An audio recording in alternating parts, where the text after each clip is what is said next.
Wala, parang na-attach ka sa kanila eh.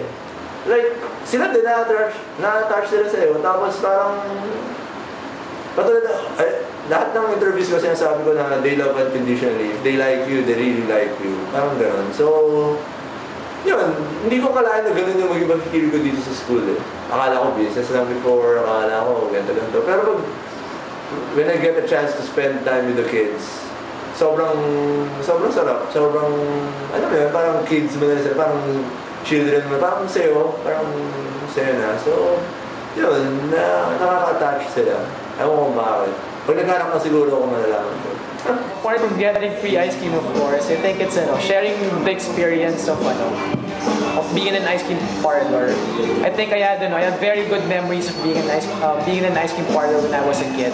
So now it's my time to actually share that experience. So I always like with my workers, we're very, very happy when we see a young kid with their family enjoying the ice cream. So my family, for sure. Because when you go to gigs, you get the love from a lot of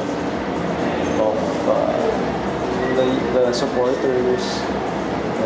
When you go back home, you go do your chores. Parang ganun. So you do. Parang when you get home, you're normal. I want to teach them how to make films that don't suck.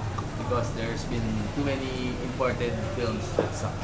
So we can make some from our own backyard. I think it's pretty cool. And it's not a choice, actually. It's more like a responsibility. Nice. Favorite was one of the first stuff toys that we did. Yung turtle, yung pawikan.